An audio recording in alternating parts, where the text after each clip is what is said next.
Welcome back to Taekwondo Bro. Today I'm in the smoldering heat, showing you some cool techniques. What we're going to be doing today is I'm showing you the jab cross in the style you'd see it in karate or taekwondo.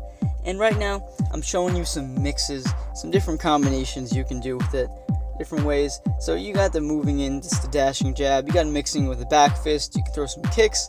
So there's a bunch of different ways. Let's get to the basics though. So extending your arm out, something a lot of people mess up. You don't twist your arm and then send it out, because what that lets the opponent see is your jab coming. When it's in the guard and you just push it straight out and then twist at the end, it's a lot harder to see coming until it's a lot closer, which is better because it gives you more reaction, less reaction time for the enemy. Okay, so another thing is that the power comes from the hips and the legs, not really the arm as much. So if you see when I'm jabbing, you'll see my hips move a little bit. I'm just getting that torsion in there and twisting, and then from there it just gives you a little bit more like inertia when you hit them, just a little bit more speed, and speed is power. So let's work on it again. So watch my stance too. Good stance is key. Get a bad stance, you got a bad punch. Always pull your jab back. Just like anything, whenever you strike or do anything, don't leave it there. So if you punch, don't leave your arm extended. You got to pull it back, because you're either going to have your arm get grabbed and you could get thrown or something or submitted, or they're just going to punch you because you only have one hand defending you now and you're wasting time. So you got to be quick on the rechamber, pull it back to your guard. And another thing to be careful is that you don't lose your stance on the way there, because if you have a good stance and you sacrifice it all for a technique, you're giving up like potential maneuverability, potential power, stability. You're just going to fall over. So we're going to work a bit on the dashing forward. The dashing forward is good with the jab because it really supplements the power a little bit, lets you get some more energy in there, but also it extends the range a little bit too, because the jab is pretty short range, so you can move in, but you don't need to. You can just do it from like a normal fighting position too. But the most important thing is in both of these, you gotta twist your hips, get that extra power in there.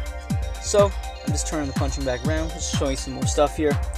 So as you see, I'm going forward, but I'm not leaning super far forward because I don't want my head too close to them. So try to keep a good posture too.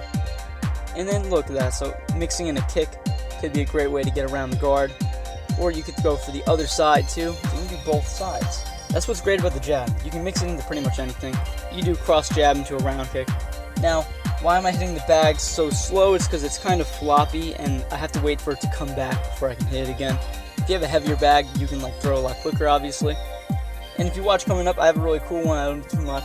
It's going to be a jab into like a downward elbow, so it's pretty cool.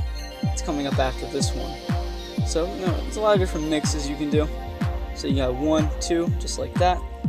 Okay, so now let's work on what not to do. You see this in movies a lot. They punch like through and they overswing. So you don't want to overswing like that because it doesn't give you any power. It just slows you down and it makes it easier to get around. So remember, pull it back. So you want it to be a snap, kind of like a whip. So you're snapping it out and then you're snapping it back in as quick as you can. And then you're using your hips just to get that more power. I said it like a million times already. Just giving you some more tips. And then with the cross or a back fist, you have a lot more torsion, a lot more time to twist your hips, get more power. So that's why they're more powerful. The jab is a lot quicker, not only because it's closer to the target already, but because it's less distance to cover. Now that's a double-edged sword because you don't have so much power. Okay, let's focus more on the cross now. So the cross, you have a lot more twist in the hips and a lot more rotation. You see a lot of karate people punch like that. They pull the other hand down to their belt, kind of. And the twist does give you a lot of power, and they also drop down with those hips and legs. That part is where I get the most power in my opinion. When I'm punching, I drop down that stance, I push forward, I really feel like it's probably like twice as strong as normal. So never punch with just your arms. You want to get your whole body involved. Now you don't need to pull the hand all the way back to your belt if you don't want to. You can keep it in a guard and kind of twist it. You can also throw blocks while punching, which is really cool. So rotate. Now I'm leaving it out there to show you the full extension. Like I said before, you want to pull it back the second you're done hitting. So don't just leave it straight out there like a movie. So you see I'm showing you. Now that is a block. So I'm blocking the other side of my head with my hand as I twist in. My hips are moving the same distance. I just have that hand there now, kind of keeping me safe.